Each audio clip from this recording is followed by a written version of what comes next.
All right. So here we are. We're at our part two of our journey into religion of monotheism, polytheism, and philosophy. Okay, let's get into now our first religion. Now, what we're going to look at is we're going to try to look at the polytheistic religions. Now, that's the first word you need to make sure you know. Polytheism. Okay, poly, P-O-L-Y, that means many. Okay, many. So that means they believe in many. Theism means deity or gods. So they believe in many gods, many gods. Polytheism, many gods, many gods, many gods. And our first one, and the oldest of all of the polytheistic religions that we'll learn about, is called Hinduism. So check it out. Check out this first. Look at this god. They got thousands of them. That is a god you're looking at right there. Isn't that crazy? All right, let's get into this. It's going to be fun. There may be some Hindus around you in this school. All right, and I know there's some in our community. Talk to them. They're pretty neat and fun to talk to. All right, let's look at Hinduism. Some of its basic tenets. That means its basic beliefs. Let's roll. All right, here we go. So, Hinduism doesn't really have a founder, okay? Do you remember when the Aryans came in? Okay, it began to mix with what the people already had. The Aryans brought in what they had, okay, and they mixed it with the people that were already in Harappa and Mohenjo-daro and other places in India, and it came out of that. Okay, so it's going to mix in with what you should already know when it comes to the caste system. All right, the caste system, is this a religious belief? It sure is. The caste system is Hinduism. It's all a part of it. Here we go. All right, so check it out. This is the India right here where this begins. Okay, check it out down here. You've got a few little gods. There's a whole bunch of them.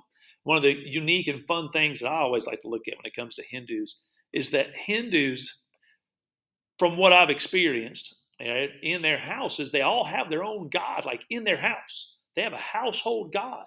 This kind of helps me understand that there's many.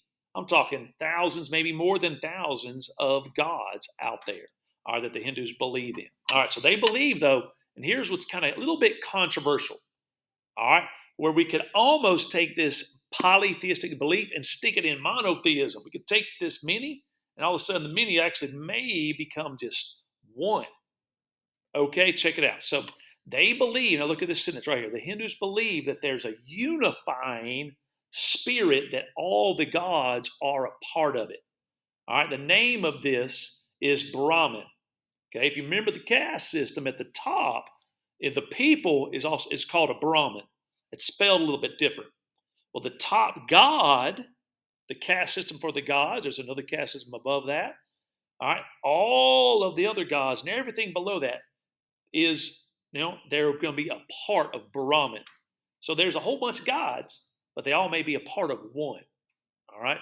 So some people may argue that they're actually not polytheistic, but monotheistic because of this.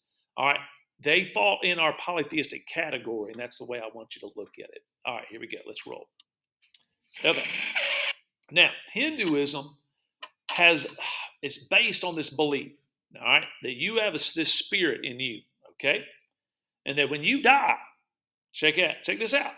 If you've lived your life a certain way, and no matter how, if you've lived your life good or bad or whatever, when you die, your spirit will come back. Everybody listen to that. They believe this spirit will come back. And we use the word reincarnation. Reincarnation. Everybody should say that. Everybody say it. Let me hear you. That's right. That's very good. Reincarnation. That your spirit will live on and on and on and on. Okay? And there's some things you do, and whether, all right, when you come back, if you'll be in a better spot. So if right now let's call it, let's say you are a garbage man. I mean, that's a fine job. But not everybody really wants to do that. But if you do certain things, we'll talk more about that in a second. That when you die and you come back, you may come back and you might be, I don't know, you could be a political leader. You might be a president. All right, if you do things really, really bad, you might be, even worse. All right, lower down. So you're moving up and down based on if you live a good or a bad life. All right, and we'll talk about those good and bad things in a minute. So that's what they think. They think the soul moves up and down the caste system because it comes back after it dies. Okay? Now, person now, this is the way I like to look at it. What's the end? All right, I'm a Christian, okay, and in the end, when I die, I believe I'll go to heaven and be with Jesus and be with God. All right, up in heaven. So this is what their thing is. They're going to move up and down that caste system, going up and down as they die and they were reborn. They're dying reborn, or they're dying reincarnated. Now check it out. Their goal, they believe, and I don't like to use the word heaven. But that's the only thing I know to kind of understand this. Their end as a Hindu is they'll eventually join Brahmin. Okay, the higher you go up the caste system, eventually you will become a Hindu, part of Brahmin. Okay, and there's two things that they use, and you need to know these two different things. Okay, that decides whether you're moving up or down. First is your karma. Your karma, if you look right here, is all about doing good things for other people, doing good deeds. You're behaving well. You're just doing, a really good job at just being a person. You're a good human. All right. A lot of people believe in this, even though they may not be Hindus. They'll be like, what you do comes back to you. What they believe in. All right. What you do comes back to you. All right. Then there's other people that they look at karma as something that's actually bad. And I kind of fall into this category because a lot of times the people that believe in karma, they believe that if you're sick or something bad is going on in your family or something bad is going on in your country, that's because you did something bad. And I don't personally believe that. I don't personally believe that if you're sick, it's because you did something bad, or somebody in your family is really hurting, or you don't have any money. It's because somebody did something really bad in the world to other people. So that's bad karma. I don't personally believe in that, but that's what karma is. Understand it, and you can believe what you want. You can believe in karma if you want. What you do may come back to you. I believe how you treat others, all right, is super important. And don't worry about what's going to come back to you. That's what I think. You treat others well. That's what I think. Anyway, so that's the first thing, karma. All right, the next one, look right down here, is DH. Okay, so when you think about the caste system, when you're born into this world, everyone already knows what their job is, their job. Okay, well, that is the other part of moving up and down. So when you come into this world, their dharma is your job. Okay, what's your duty? You'll see that a lot. Your duty or your position, okay, or your occupation. And if you do that well, if you do that really well, guess what's going to happen? You're going to move up the caste system, or you move up, or you move closer to Brahmin, and maybe get to their Hindu heaven. All right. So your job, if you do it well, it makes you move up. If you do a bad job, if I'm a bad teacher, I'm going down after I die. If I treat people good, that's good karma. That's going up. This is what they believe about people and reincarnation in Hinduism. All right, the caste system, we've talked a lot about this. You should be very familiar with this. All right, this is what we just got through talking about. There's higher caste, there's lower caste, and you move up and down based on your karma, which is how you treat people, and your dharma, which is your occupation or job. All right, now look, 1948, the caste system became illegal. But we've talked about this before. The caste system has been there so long that traditions have a hard time dying. It's still there. Yeah, you'll still see bits of pieces. All right, let's roll. All right, there's a graphic organizer showing you a little about the caste system again. And since we've looked at that, we won't go into it detailed a lot. But anyways, the people at the top are called Brahmins. There's the Kshatriyas, the Vaishyas, the Sudras, and at the bottom, and they really should be under this triangle. They're not just at the bottom, but that's your untouchables. All right, good deal. Let's keep rolling. So over the centuries, Hindus' beliefs were recorded down into many sacred texts. All right, here's two that I would like for you to know. All right, the first is the Vedas. The Vedas is like their Bible. Okay, the Vedas is like the Bible, like the Christian Bible is a collection of books. Well, the Vedas is also a collection of many sacred texts that go all the way back to the Aryans. It was written in Sanskrit. All right. Then you have another called the Upanishads. The Upanishads is basically the same thing. It's kind of like their Bible, and there's many things in it. All right. There's also another one, all right, another kind of cool story. This is what they believe about how the world actually came about. And there it is, the Ramayana, the Ramayana. And you see a cover of it right there of the Ramayana, what their belief is about how the world began. So here's our first religion, Hinduism, and a little bit about it. Let's keep rolling. All right, our second one, and you want to think about these together, okay, is Buddhism. Why I want you to think about them together is because Buddhism is going to come later, but it'll grow out of Hinduism. It'll be people that don't really kind of get the Hinduism stuff, and they grow into this other way, and they'll follow this other person that was born into a Hindu family at one time. All right, we'll get into him here in a second. All right, check it out. Check out that Buddha. Now, what's pretty cool about the statues of Buddhas? This is pretty cool. There are many different statues. They have names. They have the strong Buddha. It's a very muscular looking Buddha. They have the happy Buddha. It's really jolly, and you'll have all types of different Buddha statues out there, and they're worth a lot of money. There's a bunch of them. Some of them are small. Some are really, really big. It's pretty neat. Anyway, so there's a lot of Buddhists out in the world. They take this very seriously. Now, here's what's crazy. There's two different groups of Buddhists that really stick out. Okay, one's called the Mahayana, okay, and the other one's called the Theravada. All right, one of those groups, okay, they treat Buddhism like a religion. The other group treats it like a philosophy. So this Buddhism could go into two different categories: a religion, they actually worship Buddha, and the other is a philosophy. They don't worship Buddha. What they do is they follow his beliefs, but they don't worship him. All right, let's get into Buddhism. So there he is. I call him Sid. All right, Siddhartha Gautama. Sid here is the one that's going to start it. Okay, he has a great story. I'll give you a short little, about the story here. So Siddhartha Gautama here, he was born to a very wealthy Hindu family. Check it out right there. And he was never let out of the palace. He never saw what was out there. And one day he basically snuck out. And when he went outside, he saw the everyday people. All right. He saw them all. And what he saw in his first time in his life was real pain and suffering. He saw people sick. He saw people begging. He saw people basically walking around in a way he's never experienced before in his life. It freaked him out. So what he did is he went on a journey looking for the answer to all of this. And the story goes that he sat down underneath a tree for a long, long time. And we're kind of in dispute about how many days. I've heard 20, 30, 40 days.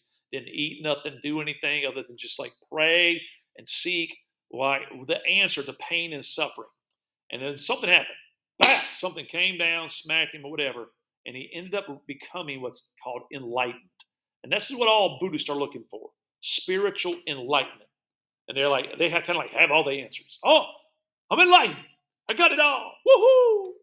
All right, this is kind of like how Buddhism started and what Buddhists are still doing today. Seeking, and know that as a vocabulary word, enlightenment. All right, let's roll. All right. So it's going to spread because it's a way to not just worship, but actually to think through what's called cultural diffusion. And you see right here, it starts in India and it spreads out all through China. It's big time in China, down here in Indonesia, the Eastern Caribbean. It's in a lot of different places around. So Eastern Asia, China, Thailand, Korea, Japan, and in other areas, Buddhism was adopted and is actually will be incorporated in some government systems. Okay, now let's get into some beliefs of them. They believe in first, its basics are called the Four Noble Truths. This is the Four Noble Truths. Here we go. And you can agree with this. I agree with a lot of these. This is true. All life is suffering. Yeah, your whole life, you're going to go through a lot of suffering. There'll be lots of disappointments throughout life. All of it, the whole life. Pain, suffering, you'll lose people, you'll lose stuff, you'll become sick, you'll become injured, people die, you lose stuff. There's some truth to this. Okay, the next thing is this next truth to them. Suffering, though, is caused by our desires because we want stuff. We got to have stuff. If you don't want nothing, all right, then maybe this wouldn't happen. But everybody has certain desires. This is what may cause your pain, which may not be bad, be honest. All right, let that sink in first. Pain doesn't mean it's bad. All right, and maybe that's how you grow. I know when I work out, my chest feels pain, and then I get stronger, so it might be good. All right, number 3. The way to eliminate suffering is to eliminate desire. Now, that's weird to me. I don't know how to eliminate that. I don't know if that's the right thing to do. I think sometimes desires drive you to something positive, but this is the way they think. It's let's get rid of everything. Let's make ourselves less. So I'll back up just for a second. Remember these guys? They're giving up everything, giving up their unique clothes. They'll have the same haircut and everything like that. These are extreme Buddhists. All right, they're taking it to the extreme. They really believe this stuff. They believe they need to eliminate things. All right, they eliminate suffering. All right, last one. So how do you do all this? They follow this other thing called the Eightfold Path. All right, let's get into that. All right, check out that Buddhist. He's reading, he's meditating, doing something pretty cool. I like it. It's calming. It makes you feel good. Oh, I don't know. Here we go. All right, here we go. All right, check it out. Here's your Eightfold Path. First is this: you have a right view about things, right intentions, right speech, right actions, right livelihood, right effort, right concentration, and right mindfulness. So the word that combines everything about Buddhism to me is doing everything right. And when I think school, I actually think it's in our DNA. When you're born, you come out, all right, you know what's right and wrong. You know if your effort is right. You can control your effort. Effort was on here. So there it is, your effort. It needs to have right attitude on here somewhere. That's it right there. Right view, your right attitude, your right intentions, the right speech, what you do right here. That's your actions, effort, concentration, mindfulness. That's your focus. So I don't know. There's some neat things about Buddhism. I'm not a Buddhist, but I can respect a lot of the things that are here in this philosophy slash religion. Is it a religion? To some people it is. Is it a philosophy? Some people it is. Let's roll. All right, let's keep going. So Buddhism has much in common with Hinduism, but there's some differences also. Buddhists, they believe in reincarnation. They believe in karma. They believe in dharma. But Buddhists don't believe in the caste system. They don't believe in the Hindu gods, and they don't believe in the Hindu priests. They have their own thing. They like karma and dharma reincarnation, but they don't like the caste system. All right, let's keep rolling. Okay, there's sacred texts. All right, there are some sacred texts. All right, but they're kind of weird. Okay, so Buddha did not record his teachings, but after he died, a lot like Confucius, his followers began to write down stuff. All right, you could think of in Christianity like Jesus, after he dies, okay, the followers or his disciples will write down what's in the New Testament. Jesus didn't do any of the writing in the Bible. That makes sense to everybody? Okay, let's keep rolling. Today, you have the Tibetan Buddhists are led by this guy right here, the Dalai Lama. All right, and he advocates for freedom in China and all that stuff. He's a neat guy. You should check out a video, go listen to him talk. He's always smiling. He's very happy all the time. It's very contagious, and interesting, and it's just a fun person to be able to recognize in our world today. All right, I believe that's about it. All right, we'll stop right there with our two major polytheistic religions. Thanks for watching.